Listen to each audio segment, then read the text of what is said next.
first choose this path, you think you're going to be some kind of superhero. The white coat, the saved lives, the grateful eyes. And then reality hits you like a gut punch. Time after time. Like when you're standing in a filthy stairwell at midnight, your fingers completely numb from the cold, looking down at a person who is already beyond help. And you ask yourself, what is all this for? For a pennies on the dollar bonus? For the late night phone calls that make your heart drop into your stomach? There is absolutely nothing beautiful behind the word helping.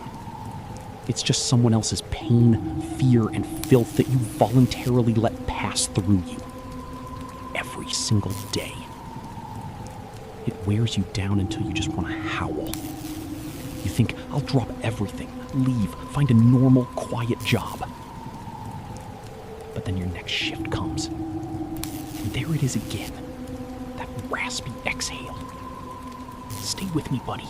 Stay alive. And when that gasp gives way to a steady, faint breathing, you realize it. You're not going anywhere. This isn't just a job.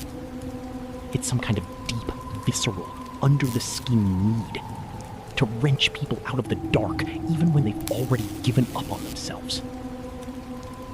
I suppose that's what a calling really is. Being that absolute last ray of hope when there was nothing else left around you. It was with exactly these thoughts that I boarded the train and set off toward my new place of work and residence, where I was destined to spend the next 5 years. The village of Lugovia. I am a young specialist, medic. Or to put it another way, I hurt people for their own good and actually get paid for it. But as fate would have it, medicine is heavily gated by a lot of factors, and rather negative ones at that. Right at the entrance, everywhere you go, they demand experience. That was one of those very factors. Naturally, fresh out of the Institute, my only real experience lay in turning medical alcohol into vodka. Otherwise, as a medical practitioner, I was practically illiterate. But the state program that convinced me to head out to the countryside, that was something else. That was a whole different story.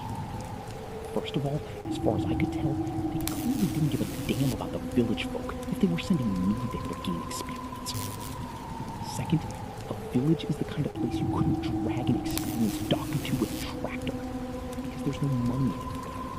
They're doing perfectly fine in private clinics. But for me, just right. Nobody else was exactly rushing to hire me anyway, so this was a real prospect.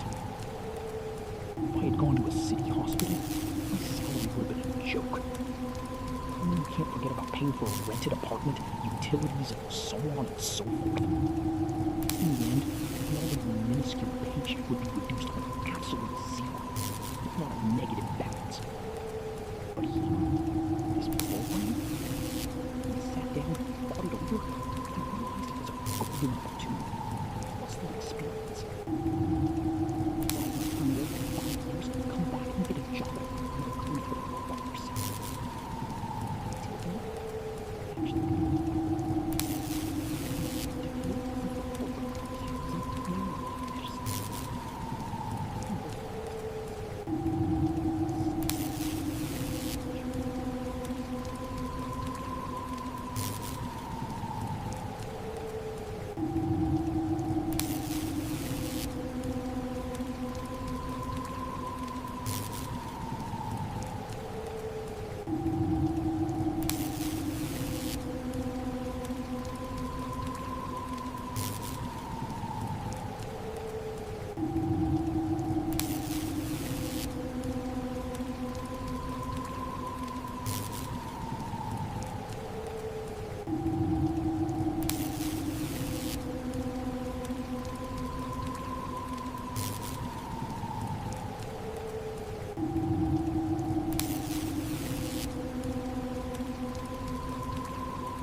But really, why am I surprised?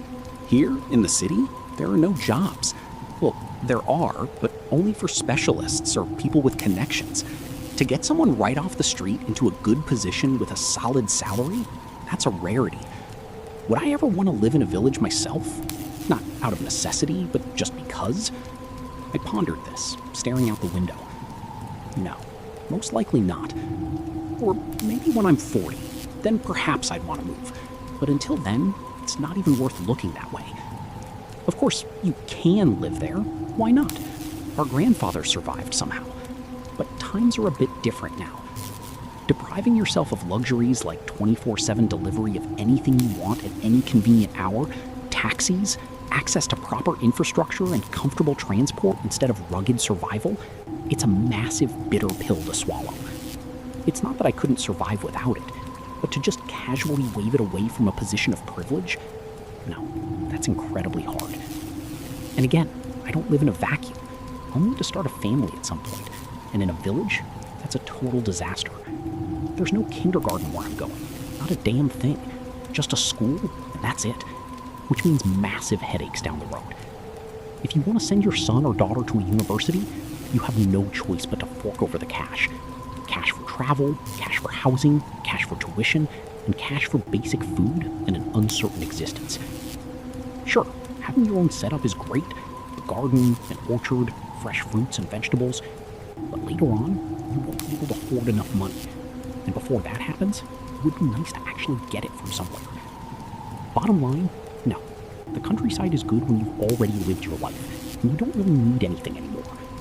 You buy yourself a whole set of fishing rods, a little house by the river, and you come down every summer to just unwind. Fish, swim, catch crawfish, and devour them. Now that is a beautiful thing. But otherwise, a village is completely unappealing, which makes it totally obvious why people are desperate to leave for the cities, regional hubs, or the capital. That's where the money and all the comforts are. A sense of unease and a strange anxiety crept into my soul. I once saw a few videos of how people live in these remote villages. Absolute middle of nowhere, weeds everywhere, crooked houses, dilapidated huts. Everything's so utterly depressing. You look at it and think, this is exactly where life goes to die. Whatever, to hell with these thoughts about villages and all that. It's already getting dark anyway, and I still need to get to my new home. And honestly, who knows what's checking me out over there? They'll probably give me some shack with drafts the size of my height, and I'll have to spend my time patching it up. Because, like it or not, I have to survive here for 5 years somehow, right? Engrossed in these tangled, bizarre thoughts, I sat through the remainder of the dream, which lasted about another hour. I imagined myself in the shoes of different people, how I would live if this happened or if that happened, but mostly I fantasized about how wonderfully I would live once I landed a job at a private clinic. Yeah, don't be surprised by my rather grounded imagination. A career in a state hospital is impossible due to nepotism and cronyism, whereas in a private clinic, the salary for identical positions is higher, by a long shot. And again, they were much more willing to hire you there. And if you're actually a skilled specialist, there were absolutely no barriers, neither in salary nor in work. I stepped out of the carriage, having previously called Oleg, who told me the chariot was served, and waited. The moment I stepped into the evening light onto the newly deserted platform, I spotted Oleg and heard his car idling below. Oleg turned out to be a man of about 45, short but stocky, with a potato nose, sharp, attentive eyes, and generally nothing outstanding about it. His overall impression was that of someone who did nothing but roll sand all day, and was bone-deep, profoundly exhausted. "Hey there," he shook my hand. "I'm Oleg. Well, you already know that. I'm Alexander. Well, you're aware too." He gave a tired smile. "Come on, Alexander. Let's load up your bags, drive into town, sit down, get some food, and have a beer." I thought we were heading straight to the village. "No," he said, grabbing the suitcases and holding the toilet crate. "We're going to the town. Well, the urban type settlement. There's an excellent place that opened up recently. And only after that, to the village." "Right," I replied, downcast. "What are you getting upset for? Believe me, Alexander, the settlement and the town, you're going to dream about. You're going to learn that every fiber of your soul will be there instead of the village. And I'm gifting you this opportunity. You'll understand why later. Not right now. Right now, I'll give you the short version. The actual realization of how glorious it is not to be in the village will come later, much later. He slammed the torch shut and added, "And besides, don't we want to enjoy the perks of civilization and have a proper dinner at least one last time somewhere decent?"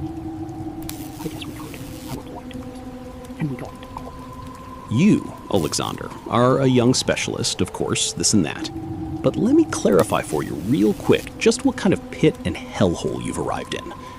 Let's start with the work, I suppose. To put it bluntly, there isn't much of it here. Or rather, there's almost none. People come to you mostly for minor things. Bandaging a finger, giving a shot, vaccinations, just petty stuff. Nothing complicated that you couldn't handle. Your workday, if you don't count incidents, is mostly from 8 to 12, meaning 4 hours. And that's it. Yes, I know what they probably spun to you back there, how you'd have to work like a dog for 7 people. But that's not true. Why so short then? Look, if you want, you can sit there until 5, but you'll have absolutely nothing to do. Nobody will show up. Most of the medical traffic happens in the morning. Country folks wake up early. Lunchtime is practically evening for them. So the old ladies wanting their blood pressure checked or asking how many pills to take, that's all in the first half of the day. After that, you're pretty much free. Mostly. Uh-huh, I muttered. Oleg, swerving to avoid potholes, continued. You don't just live and work in a village. In a village, your life is the work.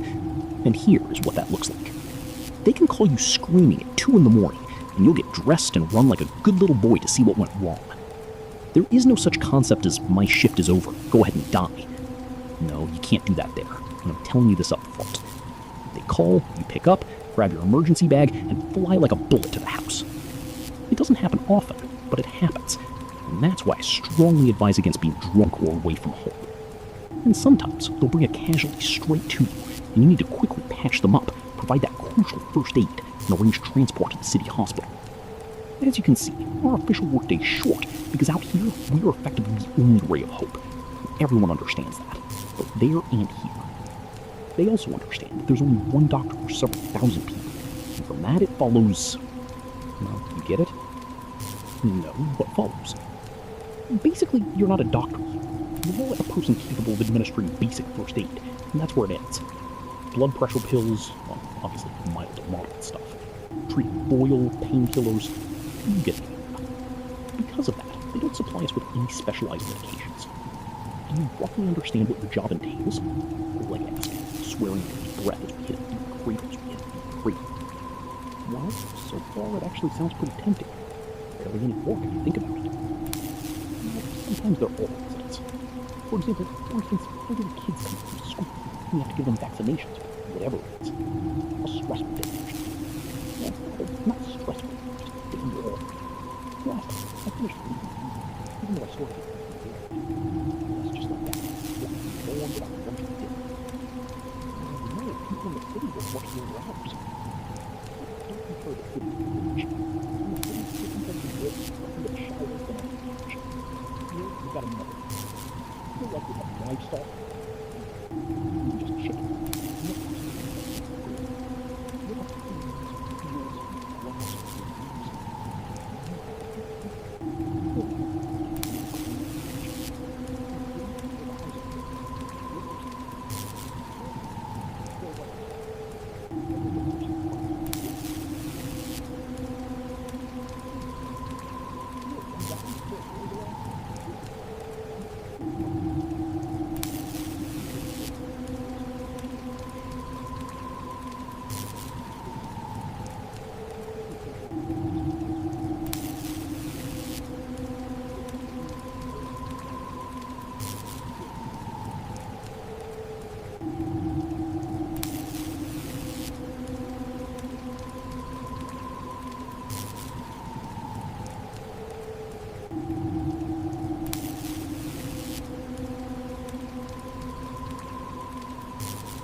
Without me?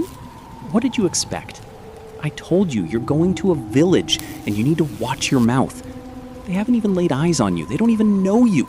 But they've been talking about you for a week. They somehow found out a new doctor was arriving, and that's a major event.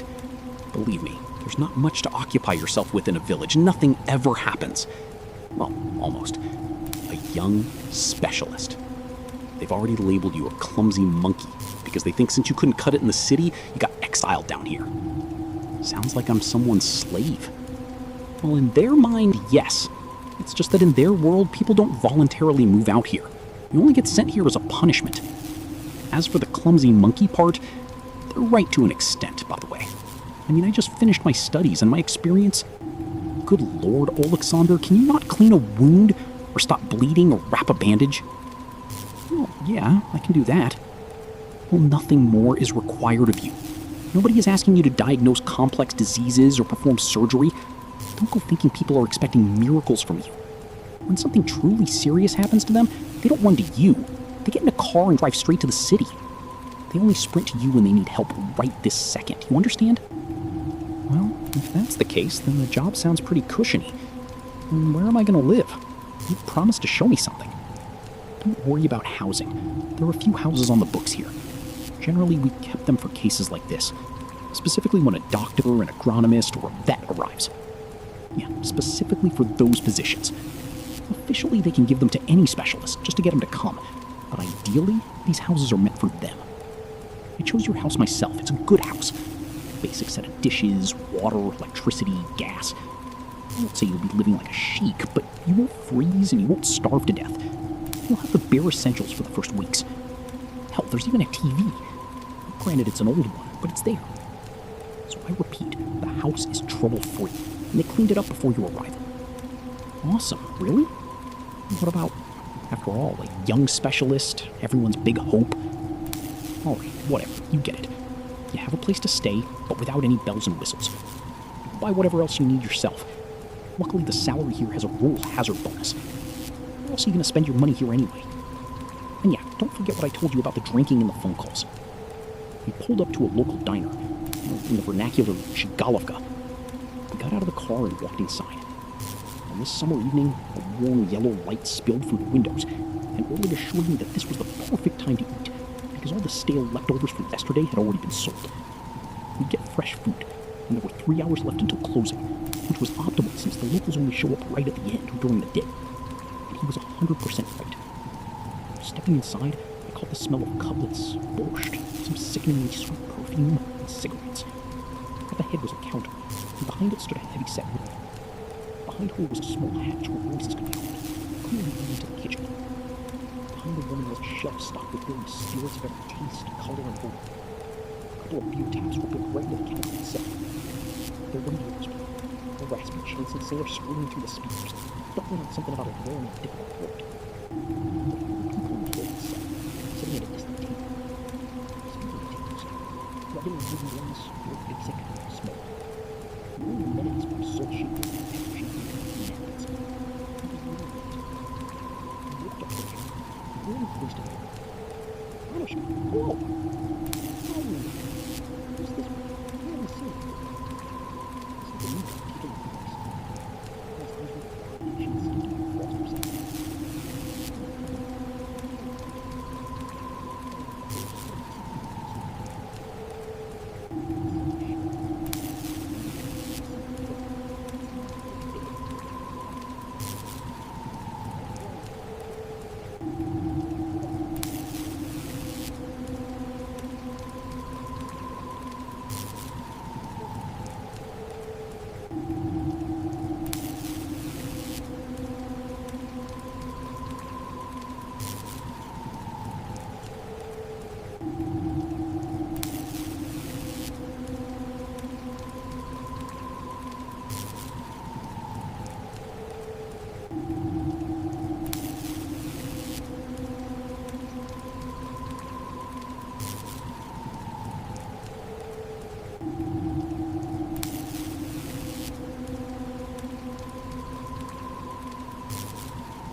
Damn it, Alexander, I am so glad to be here, in this bastion of civilization. Questionable as it may be, it's still not the village. Living, breathing people, actual amenities. And most importantly, they're normal. This settlement, it's the last outpost of civilization, a stronghold of humanity, a vanguard on the border of the fear and horror that reigns further down the map. Such grand words. So what's the deal then? As soon as Anna brings the food, I'll tell you what the deal is. After 5 minutes of small talk, Anna handed over our food, and Oleg, taking a hearty gulp that emptied half his mug, said, "Do you believe in life after death?" "No, you're dead. What kind of life is there?" "Well, you're wrong not to believe. Let me enlighten you on the matter. You'll take off that cross and any religious gear in the car. You can walk around with crosses in the city, but not down there. Act stubborn, and they'll drag you into the tree line tonight and devour you. Your most vital tool will be wooden stakes, aspen ones, and you need to carry them with you everywhere. In fact, just bring more aspen into your life in general. All because of those ghouls." I choked on my food. "Are you delirious? What ghouls?" "Just regular old ghouls, yeah. You don't need to laugh or look at me like an idiot. Anyone around here will confirm that this blight is slowly starting to creep up this way too. And further down the map, around 12 kilometers out or so, the villages are already partially or completely infected with this disease. Yes, I call it exactly that, a disease, nothing else. Or perhaps it should be called a curse. Alright, let's take it from the beginning. Actually, when I first came here to work, there was barely any information about it. I just thought it was rural gossip, myths, and horror stories to scare fools and children. The claim was that they exist, walk among people, live normal lives by day, and hunt them by night. Naturally, I roared with laughter when I first heard it. Because when you think about it, things like that just don't happen. But the laughter stopped there. Let me introduce you contextually to Yelizaveta Konstantinovna. She was, as I recall, an old, ancient crone. To put it bluntly, she was near her end and was supposed to kick the bucket and die. She had no relatives, and that day she came in during her lunch break, saying she felt terribly unwell. Her blood pressure was acting up coldly. She needed help. It was overcast that day, full afternoon, but the lights were not. It was so dark outside during the day that I had to turn the lights on. It was only after I was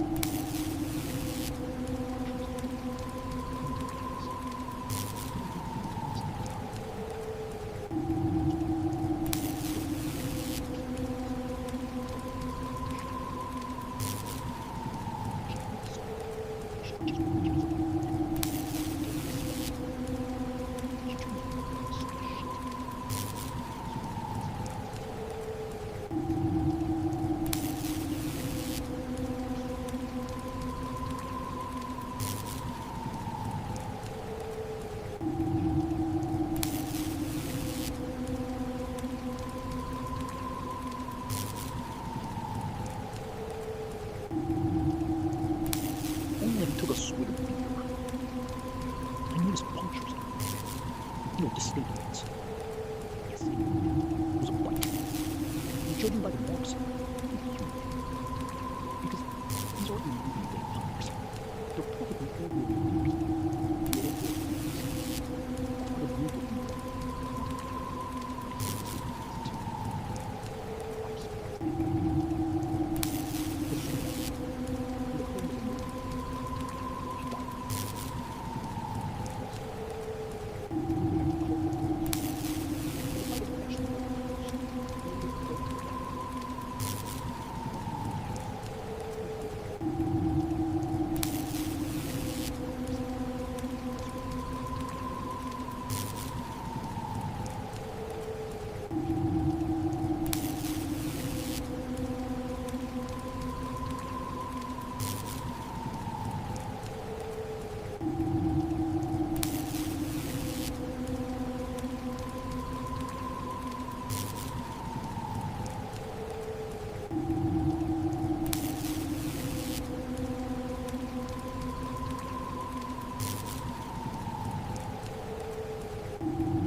She's ancient. Imagine if she lives another 30 years? She'd become a local sensation. So she's running somewhere quieter, or to her own kind. To her own kind? Meaning other ghouls? Yes. My old man told me that ghouls, they see and feel each other, and they're drawn together. So she's heading either to her pack or further away. That, Alexander, is how I met a ghoul. A real one. Hold on, Oleg. What about daylight? What about the eyes and all the rest? Drop that. That's movie nonsense. Teeth, eyes, not reflecting in mirrors. Forget it, my friend. People, filmmakers, invented that to make it look spectacular. In reality, ghouls are much simpler, but the horror they cause is far greater. They look no different from you or me, identical. They eat, sleep, walk, curse. You'd never guess from the outside unless you knew what to look for. But there is one way. Ghouls absolutely detest crosses, holy water, aspen stakes, and prayer. And no, they don't start contorting or breaking bones like in the movies when you recite a prayer. They just start getting angry, but within limits. As for holy water, they say if you douse a ghoul in it, they die. And if you draw a cross over the entrance of a house, they won't be able to cross the threshold. They are strong, cunning, and know how to cloud your mind. To avoid the delusion, you need to drink a bit of holy water. As the saying goes, take a sip, and you're set for the day. They won't even try to mess with you. And if they do come at you, or you figure out who's who, an aspen stake is your best friend. A lot of people have died quietly at night in the woods and the tree lines. A lot of people. Some you'd never even suspect, or people you knew for years, turned into ghouls. They wait for you to make a mistake. They wait for you to step outside alone at night. They will lure you, try to lead you away from the village, into the woods, down to the river, to a deserted place. And there, they feed on you. And you will die, only to wake up a corpse. Everyone knows about this disease. Everyone knows it creeps in from the direction of the ancient cemetery, where the crosses have turned black, and where God turned his wrath upon the people. There used to be a village called Yellowhead, an ancient and strange place. Some kind of commune lived there. And one day, I don't know what they did, but they did something so vile that the higher powers cursed them. They say the earth turned into a bog, the houses sank into the mud up to their windows, and only black crosses stick out where the cemetery used to be. And they've been sticking out for centuries. Nothing changes in that place. Nothing. The crosses don't rot, the trees don't fall. The place itself seems struck dumb and frozen in terror. Bones don't sing anymore. All that remains is pure horror and endless silence. What exactly that commune did, nobody knows and probably no one will. But they say their act was so far beyond the pale that the higher powers didn't just notice, they told the people they had wiped out the problem at the root. Well, that's a couple of wild horror stories. Want to hear them? Go ahead and get started. Taking a sip. That first tale claims it allegedly happened during a funeral, and that the cemetery is talking about everything. A single man, they say he was of the old pagan ways, decided it would be amusing during the burial to summon both God and the devil. They say the demon appeared first, powerful and white, sitting right on the sealed coffin, on the side of which the dead man began to scream. And that sorcerer began to beg the demon to reveal the secret of eternal life. Supposedly told, and the hammer struck the sorcerer right there. He revealed that death is an obligation, a toll and a tribute. Everything that is born must die. It's an obligation to the soul. Allegedly, death will visit every house in which ever. It's almost impossible to hide. Apparently, it's horrible. Few people can manage it all in themselves. There is another path. And the true demon is death. You must die. Truly die. Your soul must pass through the last judgment. And return. Furthermore, when a person dies due to the talent of another, which is transmitted in this bizarre fashion like a contagion, an infection, and bites, getting into the bloodstream. That person cannot receive the Christian burial, nor can they be brought into the church. The person must die and rise on the grave. Supposedly they pay the tribute to death, and the soul can return after the judgment. The normal conditions that's where the cross is. Tell you more about this book.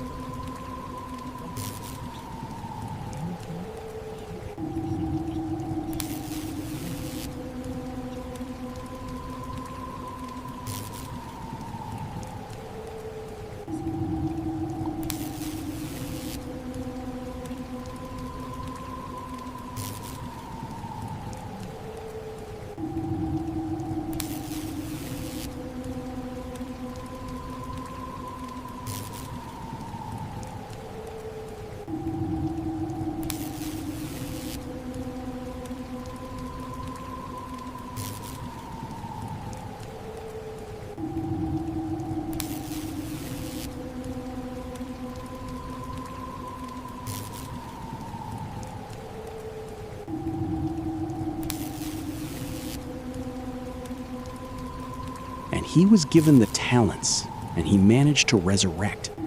People used to go there in terror just to catch a glimpse of the sorcerer who caused the wrath. Some went to test their nerves, others to verify if it was true, and a third group went to find him and accept the gift. So, something was happening to him out there. Maybe they really did meet that sorcerer, or hell knows what went down. Now, a moment ago I asked you to keep some information in mind. The time has come to use it. It relates to the second myth. So, they say that right near that same settlement, there was a slaughter, a horrific slaughter. Entrails hanging from trees, heads dumped in wells, and bodies hacked to pieces by axes. Who fought whom isn't entirely clear. As the saying goes, the battle was so fierce the blood wouldn't sink into the dirt. It just stood in massive puddles. Now, ghouls, they aren't just our local phenomenon. They are known to many peoples in many places. After all, everyone couldn't have conspired to tell the exact same story. Some describe them one way, some another, but everyone agrees that ghouls crave blood, and there are reasons for that. There was talk that during a massive butchery involving swords, axes, and other edged weapons, it sometimes happens that the number of corpses hits a critical mass, and at the absolute peak of death occurring so rapidly on a tiny patch of land, the slain stand back up. But they aren't entirely complete. They have no blood. That, they say, is how ghouls appear at these flesh fests, where men clash to the death with swords, axes, and sabers. And they rise for one purpose only, to live as they lived and drink blood, because their own is spent or lacking. And also, just like in the first version, having been to the other side, they learn the secret of eternal life and can pass it on to other people. Like spreading a contagion, a sickness, which is exactly what they occupy themselves with. Those are the two legends. Have you been to that village? Been there, seen the crosses, listened to the silence? No, I haven't gone in myself. I was nearby. It really is a strange place. But those who are braver, or those who have already become ghouls, say that yeah, everything is exactly like the legend. What actually happened? I don't know. The ghouls? The ones who are definitely ghouls from my perspective. They keep quiet. They don't say a thing. And the ones who babble incessantly, those obviously don't know jack. Damn all of this. It's fascinating as hell. By the way, did you ever try to do anything about this plague? You tell me, how many people in the village do you think have turned? Roughly 30 to 70. I think 30% are infected. The other 70 are not. I guess. That's what keeping things quiet. It's all fun and games till they string you up from a tree, drain your blood, and drink it. We had some real hotheads, vampire hunters and whatnot. It ended very badly for them. Ghouls are social creatures, just like humans. They're more detached, sure, but they maintain contact. And if either one of them vanishes or dies, they start investigating. They wouldn't get rid of them yet. They'd love to just launch an all-out assault, and they would. And don't forget, just as there are forces of evil, there are forces of good. The good is far less important. They started blindly slaughtering humans, they'd be wiped out themselves real quick. People would show up and put down. Take it slow, systematic. Control the rumors, conversations, they weird people out. They think they're stupid. Walk somewhere with one of them, do something, 10 minutes later, what do you want them to do? Your only task is to just shut up, treat patients, and try to only order everything.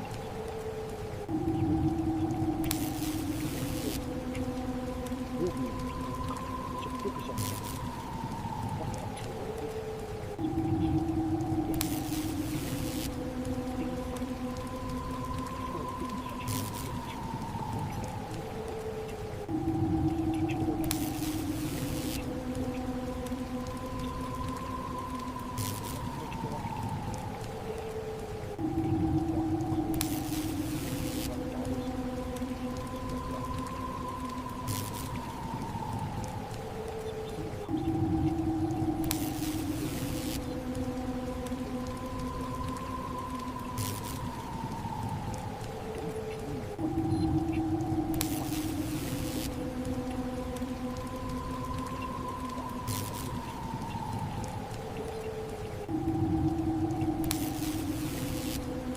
Well, after that, we talked mostly about the job and logistics, keeping it strictly professional.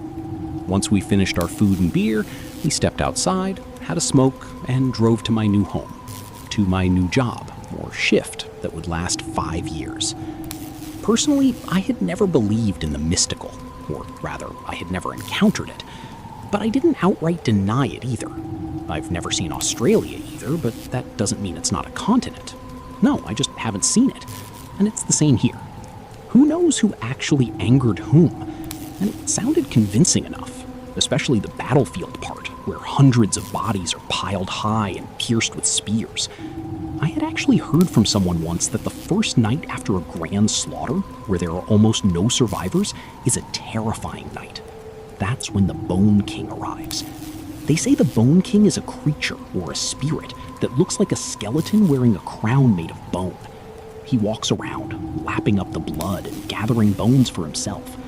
What for? Nobody knows, but he needs them for something. They say on that first night, it's best not to touch the bodies, or you risk running into him. For survivors, it usually ends horribly too. Either their minds completely shatter and they spend their days babbling about a giant skeleton in a bone crown, or their own bones get ripped right out of them because the king took a liking to them. A very interesting legend. I either read it or heard it somewhere, and I guess it just stuck in my mind that there's actually something to this world after all. I mean, that many people can't all be wrong.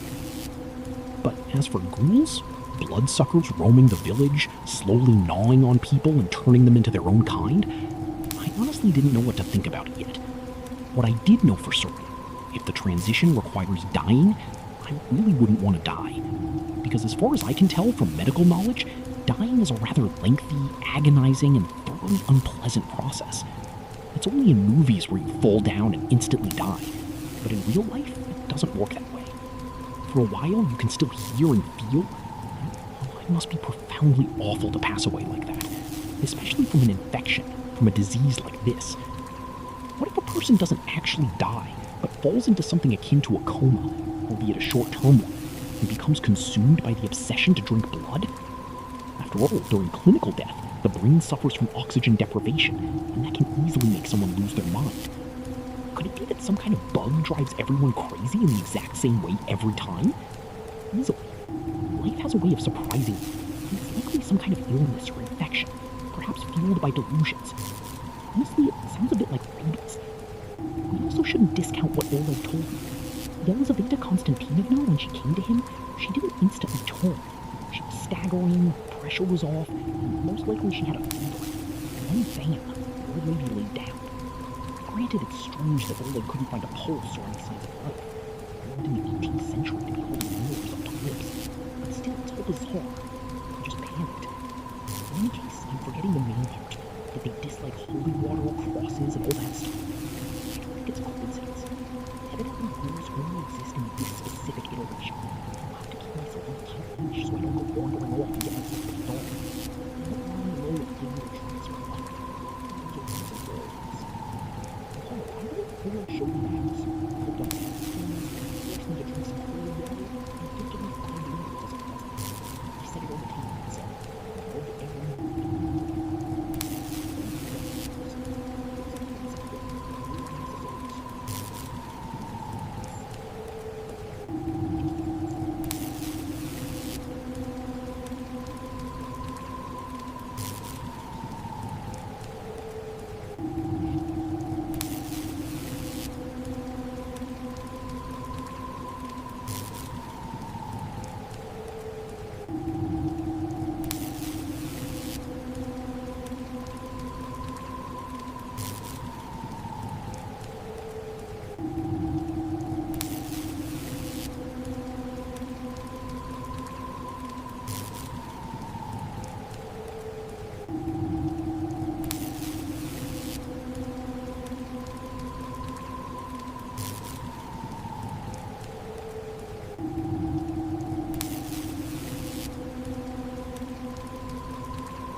I headed to the medical station, where a crowd of old women had already gathered, and Oleg, walking down the corridor where the line was waiting, heard them discussing me without a shred of shame. Look how scrawny he is. They've sent us a junkie. We need to call the city and find out what's going on. Exactly. A young guy inherently can't inspire any trust. I hesitated, but I had expected it. I just didn't think it would be this bad. I opened the door and walked into the office. Oleg was checking a woman's blood pressure. "Hey there," I said. "Hey, glad you're here. I need to step out. You're taking the appointments." "What? I literally just walked in. I don't even know where anything is." "I'll show you right now. It's an urgent matter. Have to cross the river. A woman's son over there fell ill. Need to examine him and see what's what. I might even have to drive to the city." Damn it. That was the only thought in my head. I looked at the woman. She sat there staring at us as if we were obligated to bend over backwards and do exactly as she pleased. "Fine. Show me how you have everything set up here." In 10 minutes, I was shown the location of absolutely everything, questioned on whether I could manage not to kill a patient while measuring blood pressure, or if I'd somehow manage that anyway. And through those entire 10 minutes, I could hear the bickering of the old crones outside the door, unwilling to waste a single nanosecond in line. I realized they were insulting me. There was no trace left of yesterday's Oleg. Right now, he was a serious, responsible physician, not a crazy midnight drunkard who loved to talk and eat. None of that remained. Just the doctor, strictly business. And remembering his words, I watched my tongue too. Once the tour of the premises and the location of items was finished, he quietly whispered to me, "Don't forget what I warned you about." And, grabbing his medical bag, he headed for the exit. As for the old ladies, well, the joke was on them now. Just think, I called out, "Next!" Suddenly the retirees fell silent and behaved themselves. Because if 5 minutes ago I had been a clueless youth, now that their hopes and the pills they needed depended on me, they had evolved into Peter Nikolaevich. "Are you from the city?" Yes, that's how fast people have to change their tune right outside the office door sometimes. No, there was no real need for it. I was getting paid for this after all. Taking in patients, both old and young, I realized exactly what I had been warned about, in every sense. First of all, the work was simple. Second, some of them, with their vague talk, dropped hints that I shouldn't go wandering around. They didn't say it outright. They said it covertly, as if they were afraid someone was listening. They mentioned it was best to stay indoors at night, but wolves roam from the forest. Why they didn't speak openly, I didn't know, but I knew exactly what they meant by that time of day. They finished up with all the patients, called the city, said I was on site and everything was fine.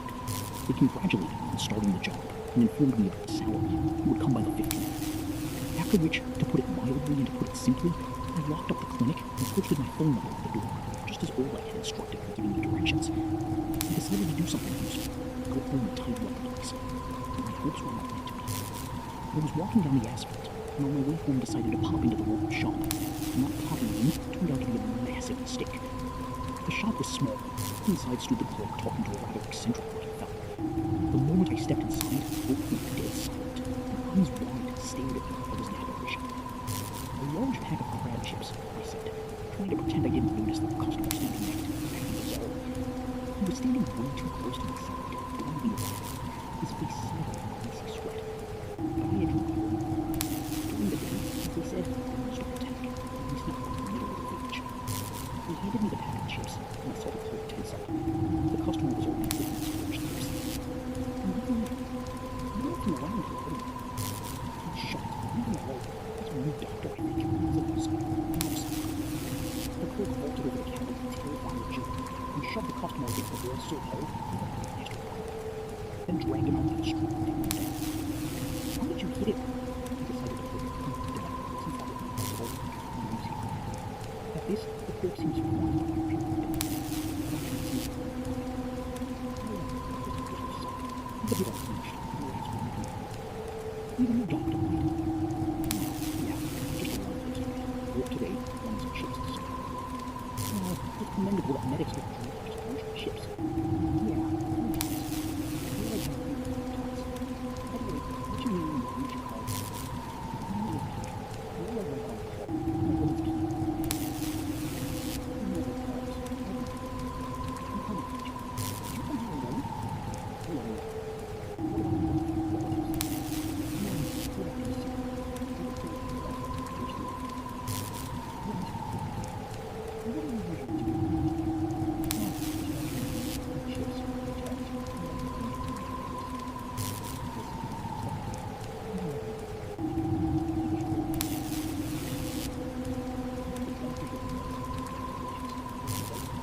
no, I can't. I have a strict routine. I go to bed at 11 in the evening and don't care for walks. Strange to hear from a young guy. I'm a homebody by nature, so I prefer movies and don't go out walking. All right, fair enough. But if anything, drop by. I'll introduce you to the folks. And one last question. What is it? Did Oleg tell you anything? He said I need to hang the number on the door, give pills to patients, check. Wait, I didn't mean that. I meant about... That's when I turned on the absolute idiot act. And he mentioned something else. The clerk leaned over the counter and asked the question with intense intensity. Oh, he also said the reception here is terrible. Sometimes you have to climb a birch tree just to get a signal. The clerk blinked, as if the light hurt his eyes. Is something wrong? No, nothing. I just thought he had told you. Told me what? Anyway, I should get going. I have inventory to sort through. Whatever you say, I replied, and happily trudged home, deep down knowing perfectly well that I had been right on the edge. He wanted to pounce on me. That was a terrible sign. It meant they aren't even afraid during the day anymore. And holy water isn't doing much to save me here. And that clerk? Oh yeah, it was obvious he was reading me like an open book, and you couldn't fool him. He undoubtedly knows Oleg behaves specifically, but he could have gotten used to it, since Oleg always lived among them. But me? Drinking holy water for no reason, drawing crosses on the door, all these precautions? You can't chalk that up to habit. Habits like that don't exist, especially not for doctors. Oleg. Something tells me that dear old Oleg is currently in grave danger. He didn't interrogate me for nothing. I saw it in his eyes. No matter what kind of fool you play, he understood perfectly. And if Oleg disappears, then what happens then? I even stopped dead in the middle of the street, struck by the thought. What then? Flee to the city? And how do I explain that there are vampires, ghouls, and they ate Oleg? Oh, look at him, standing there smiling, pale as death. No, that's insane. I'll lose the money because the program's conditions are written plainly and harshly. Well, whatever. Maybe I just imagined it. We'll see. A couple of times I noticed figures approaching my porch, only to immediately turn around. I didn't know who those people were, but presumably they were the very ones Oleg spoke of. And if not for his foresight, I would have likely already received some wicked guests. Absolute simpleton. Idiot. See nothing, hear nothing, just leave me alone. I haven't even spent a full 24 hours here properly. It's already started. But life decided the surprises were over. My phone started ringing, and of all people, it was Oleg. Petya. What's wrong? Are you alright? Half? It's fine. They didn't bite me, but they already wanted to. Petya, you're on your own. I mean, there were no kids out there. There was no sick person. They lured me out, drugged me with something, and managed to bite me. Don't drink anything they offer you. Right now I'm lying in a field behind the tree line, bleeding out. I'm holding on for now, but I'm gonna die soon. And when I wake up, it won't be me. You're on your own now. With that, the line was dead. But a second later, another number called. Hello? Is this Dr. Petya? Yes? Who is this? What? This is Maria from House 14. Could you come over to my place? What's the matter? My husband fell ill. Could you take a look at him? I'm so sick, people. I don't want to look at him. Noam, could you help with a diagnosis? Maybe some pills? Take him to the hospital. There's a terrible flu going on right now. Get to the hospital immediately, or he'll die. I just came from the city. I know what I'm talking about. He screamed. Not even caught a single chance to open her mouth and slammed the phone down. That's it. I'm cornered. The filthy ghouls are claiming something. They want to take over the clinic so I can help them drain blood. Monsters. Tomorrow I have to walk right down to the church, explain what's going on. You all be cowering in the windows. God, I was consumed by bitter resentment. Why did all of this have to happen to me? A decent place, a decent job, these blood suckers everywhere. To hell with this. Wait, this is what else is afraid. What you are. Was the only person who genuinely, humanely wished me well. I didn't have time to get attached to it. No, he was a stranger. Of course, everything here was going to hell, even if we needed to devour it. In that case, he was going to cross the walls and running down there, torn across, down to look at him. Christ, what if you respect a priest like that? Tell him what? Christ, my village to village. Why did I wait till they got there first? 1 minute, I was waking up a coffin in the middle of the woods. A coffin that had been up a tree. Next to you were quarters, but they were empty. The next, I was struggling with a tiny corpse to a graveyard. The nightmares were short, but wildly intense of course. Despite that, I didn't even wake up. The morning was awful. My head throbbed, I was sleep deprived, and mad as hell. Naturally, I wasn't planning on going to any job. I got up, poured holy water down my throat to the brim, and after making myself presentable, headed toward the bus stop. I wanted only one thing, to get to the church, or the city, or frankly anywhere. I just wanted to abandon the village. To begin with, then we'd see. There were 20 minutes left until the bus arrived, and suddenly 4 guys materialized in my field of vision. They didn't seem to be just passing by. They were coming directly for me. We were wondering where you vanished to, little doc. Where do you think you're off to? To the pharmacy. Ran out of painkillers. Don't give us that. We know you order them and they get delivered straight to you. I need them right now, yes. Or maybe you aren't heading for pills at all. Maybe, say, to the church or somewhere else. Doctor, you reek of holiness, another one said, sniffing the air near me. Yes, his mark is upon him, but we know how to deal with you even in this case. After that, they proceeded to beat me, and quite severely at that. I've rarely been thrashed with such enthusiasm and dedication. After a 2-minute execution, they dragged me to the roadside and tossed me into the bushes, saying, Doctor, keep causing trouble and you'll keep suffering. And don't try running away from here. We're watching you. By the time I came to my senses, picked myself up and all that, I had missed the bus. I dragged myself back home, realizing that if I didn't come up with something right this second, they would devour me, turning me into another little ghoul, or they would just break me completely.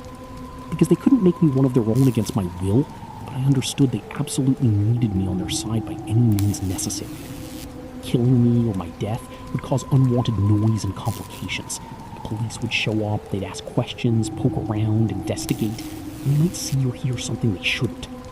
Or what if a second doctor brought in didn't stick around? What would they do then? How do you explain the disappearance of 2 doctors? Well, that would become a reason for the majority of the locals to pack up and leave. You can't hold everyone back. After all, the talk about ghouls around here probably remains just talk. Who would actually believe it? But here, kill me, and many would reevaluate their stance on a lot of things. They will keep squeezing me. They will force me to join them anyway, even if they have to beat me every single day. Besides, today they just thrashed me. Tomorrow they'll pour the same poison into me as they did into Old Lake. They'll be able to draw blood. I stumbled inside, washed my face, and cleaned myself up. A few scratches on my face, nothing major. But my body had been worked over with boots so badly everything was just turned solid blue. At least you couldn't tell by my face. Just as I sat at the table, a call came from the deceased woman. Hey! A cheerful voice spoke from the other end. Hey, Yoda, doing good already? You know, becoming one, I realized I was fighting for nothing. And you were fighting for nothing too. You'll lose. You can't even begin to imagine how deep and how far this all goes. And I felt it today. Did they beat you? Yes, those were our local human rights defenders, so to speak, helping people make the right decisions. Most they're just wild buffets and nothing more. No stereotypes make you go for the person. Why am I calling you anyway? I told them about you. I told them what you know. And they know it now too. They're visiting. Right now I'm not going on.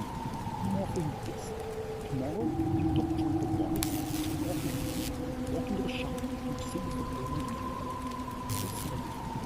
You don't hold a bit. You get scared. You exchange. You get angry. What a good idea. What do you mean, why?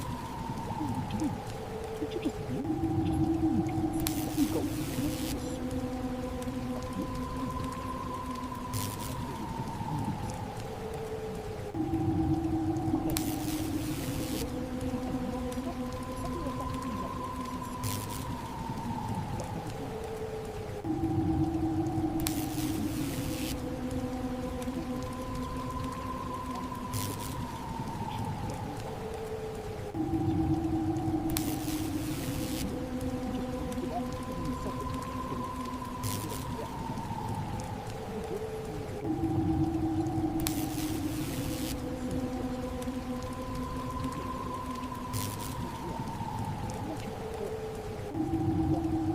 Well, first of all, who knows with you whether you'll keep quiet or not? That risk. Second, this struggle has been going on for a long time. One side wins, then the other. Humans are built in a way that they can't live peacefully while there are those nearby who aren't like them. It's the same here. It's something like a class struggle. People who are different from others fight one another. And again, why are you looking at this from only one angle? Why not look wider to see more? Why do you view this as a curse, as something beyond the pale? Why don't you look at it as eternal life? Imagine, no sickness, no ailments, nothing can finish you off. Well, technically, almost nothing. Ghouls aren't eternal, after all, but they live far longer than ordinary humans. And they don't torment themselves with stupid thoughts. You don't need cash, the riches of the world, fancy cars. Just a drop of blood and peace. That's it. Live your life quietly. Aren't 20 minutes, an hour at most, of pure terror on the other side worth it? Why do you want to run from this? This isn't you. What do you mean this isn't you? Oleg died, and he was a doctor. But you a creature inhabiting his corpse. Oleg feared them. He said the higher powers cursed those who chose to violate the forbidden. And they cursed them for a reason. And the ones fighting you, they probably do it not because they dislike you, but because there's a reason. And what exactly that reason is, I just don't know yet. Isn't that right? What are you talking about? Until tomorrow, Petya. Your deadline is lunchtime. I'm giving you the chance to work your shift. Think things over. Think hard. And make the right choice. I hope you join us and realize what you're throwing away. Everything was fine until everyone started talking. For some reason, that specific thought was the first to cross my mind. Work was out of the question. Escaping from here wasn't going to happen. I can literally feel the heavy eyes watching my back, and they won't let me leave the village boundaries. Walking myself in the house was pointless. They just starved me out. And from what I gather, I don't have any proper countermeasures against them anyway, except for those 7 steaks I was gifted at the start of all this. So what am I supposed to do? Surrender to the mercy of the enemy? Accept the enemy's offer and become the enemy myself? Or vanish? Or maybe there's another option. Honestly, thinking with a battered head was painful, but I managed to put something together. To pull it off, though, I needed balls of absolute steel. But since I realized my options were incredibly slim, and throwing myself on the mercy of this god, no, I didn't want that. They'd twist me into a pretzel sooner or later anyway. It was just a matter of time. But an idea was born. Just the remnants of my courage, holding water, a wet rag. Yes, precisely those 3 components would help me accomplish what I planned. The night passed quietly. Apparently the ghouls' hallucinations weren't working on me tonight. They decided to give me a night off. But he decided to do something interesting. I arrived at work, and the old ladies immediately began grumbling about why I hadn't been in yesterday. I quickly shut down the complaints, stating that deadly epidemics were tearing through the city, killing children, and that basically everyone needed to get vaccinated. An entire village, every single person without exception. The crones went quiet, started whispering among themselves, and began calling their relatives. That's how the plan went into action. The vaccine was holy water. To let the ghouls enter and remove the war to protect them. Now nothing could, and anyone could walk freely. The war of a deadly virus that at best causes 2 groups to fall out. Quickly grew arms and legs with local conventions. The lives of I nearly died of that very thing. It took me so absurd. Within 4 hours, I was dead at the shoulder. Even big shit. I had only planned on the attack and avoid it. People worked. They had been counting subcutaneous injection. Every small dose that I absolutely see. Very serious ways. They told them not to get equipped for 2 years.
In a container on the table stood the remaining water. The neck was wide, convenient for splashing a crowd that had packed into my office.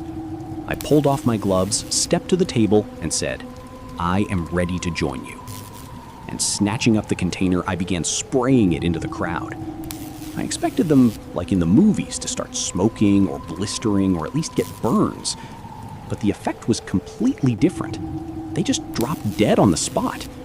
Even a single drop touching the skin sent the corpse straight to where its soul belonged, the afterlife. They didn't blister, they didn't foam, they just fell. My objective was to break through to the exit. The wet rag kept the door from being opened by those trying to force their way in. 1 liter of water and about 20 to 25 corpses cluttering the floor. Naturally, very few believed in ghouls. Naturally, the police decided I was a massive comedian for taking out a crowd of people while telling fairy tales. They interrogated me and concluded I was a lunatic, sending me to an asylum where the kind angels would quickly pump me full of drugs and turn me into a jellyfish. And that's exactly what happened. I was brought in, grilled for days with questions from doctors. The doctor assessed the severity of my mental illness, completely ignoring the fact that the people had died without any physical trauma. They acknowledged it. The doctor explained that the investigators simply couldn't figure out how I managed to drop a whole batch of people without leaving a trace, but promised to look into my case. While everyone is sorting this out, they locked me in a ward and strapped me to the bed, having first injected a heavy dose of sedatives. And me, completely blissed out, quickly drifted off into the arms of Morpheus. In the dead of night, I was awakened by the sound of the door opening, and a doctor walked in. Strange that the patient is asleep. I'm sleeping. I know you will. I had to put on a performance to... You get it. Good. Why are you here? Are you going to let me out of here? Yes, exactly. The doctor stepped closer to me, tilted his head, biting into my neck, began to guzzle my